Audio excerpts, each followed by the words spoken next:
So about a month ago, I posed a question on the community chat about how the Criterion or Masters of Cinema collections um, influenced your movie watching by watching international films, the quality of them and such. And I was thinking this the other day. I watched everybody's responses and all that, and then I was thinking about this the other day about when I was watching a silent movie, and it was on Blu-ray, and I was saying to myself, these silent movies or classic films from the 30s, 40s, 20s, 50s, how the Blu-ray format was meant for these films if they're done properly. Like, to take for instance a movie that's on the Criterion. It's called The Kid by Harold Lloyd. That was made, I think, 1927, 1928. I'm thinking off the top of my head, and how so good looking that the film looked on Blu-ray that it looked like it was just made within this past year. Knowing that it was made in the silent era, no sound, black and white photography, but it looked like it was just made because the restoration was done really well on it. Criterion, you're just going to get the best that they can do with any film. But even non-Criterion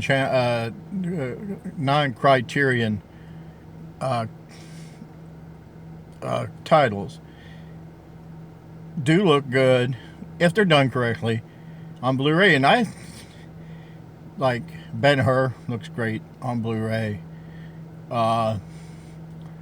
Seven Chances, Buster Keaton looks great. I don't have the new 4K scan restoration of those films that came out by the Cohen company, but like those films, Gone with the Wind, The Wizard of Oz, films that have been meticulously restored, but they look like they were just made for the Blu-ray format. You watch the old DVD ones, and we thought, oh, man, this is top of the line here. DVD when that first came out. But you've seen a lot of specs, gritty, poor quality, black levels crushed. And then, you watch these old black and white films. I'll tell you another one. Matter of fact, I was thinking about this, talking about a black and white one. Out of the Past with Robert Mitchum. I got that on the Warner Archives Blu-ray. And it looks phenomenal on Blu-ray. It's a Warner Archive. But it looks phenomenal.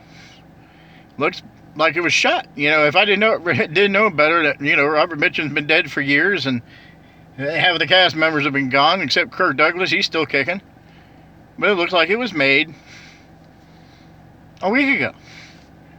Casablanca looks great on Blu-ray, high definition, and now they got these 4K. I don't own a 4K TV. And I don't know if I would want to go and buy, unless it's a particular title. I do have a couple of, Mission Impossible Fallout I have on 4K because it was on sale, and I can get the Blu-ray. And I have First Man. It's on 4K. Neil Armstrong movie. But they're newer films. But these classic films look wonderful. And I wish they would do more of these. I mean, they're starting to, and you find these releases, out there. But to me, I mean, especially the Technicolor, widescreen, the Marilyn Monroe ones, released by Fox, look great. The James Deans, also, they're released by Warner Brothers, look great on Blu-ray. I don't own The Rebel Without a Cause yet on Blu-ray. I still have it on DVD. But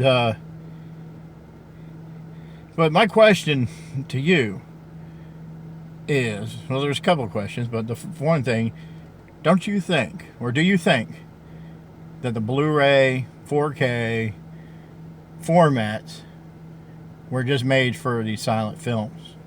And it's made for classic films of the golden age. That maybe that influenced your watching experience.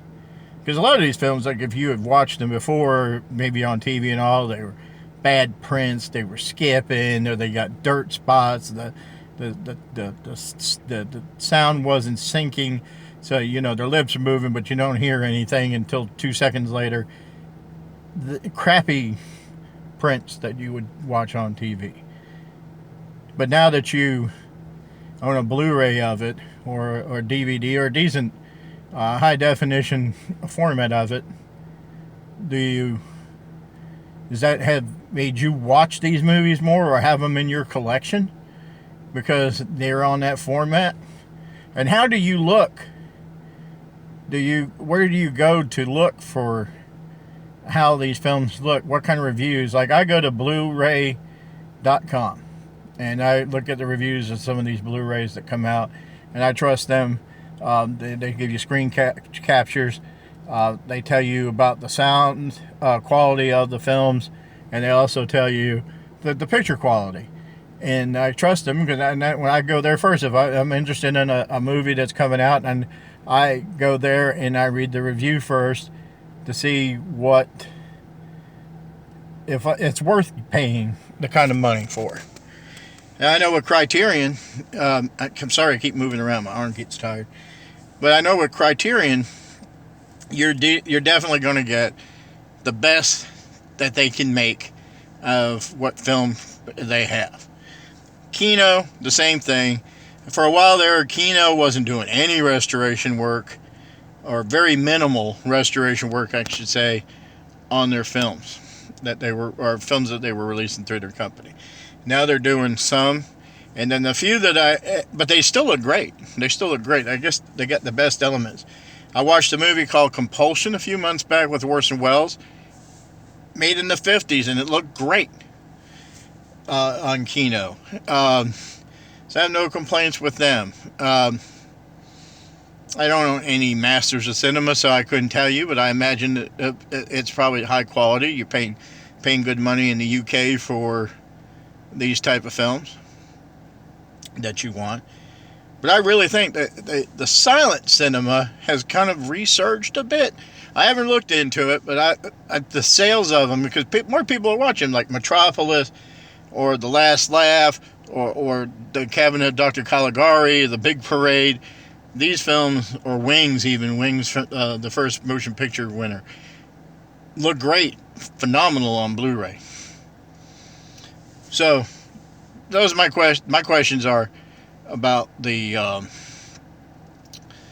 do you think the quality of these films look great? The Blu-ray or silent movies and regular films were made for Blu-ray, where Blu-ray was made for them. It was the best thing that ever happened to them. And does that influence your purchase of them, the quality of watching these films? And dang, I forgot my other question. But anyways, those are the two questions I mainly have. Is that how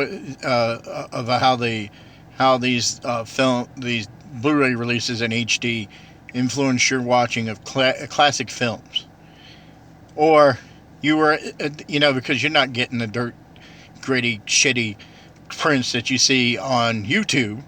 Sometimes that's the only thing you can get with some of these public domain movies, that you can't get a decent copy of them. So you watch them on YouTube or buy them from Alpha Video. And Alpha Video is hit and miss with some of theirs. It look like some of them were copied on the DVD from a VHS tape from the 1980s. So tell me what you think. I'm just kind of rambling here, but that was on my mind after work, and if you want to participate, please do. I do appreciate everybody. Mike, Jay, Ian, James, Robert, anything that you have, anybody else out there want to participate, please do. If not, that's fine too. Talk to you later. Thank you very much. Bye.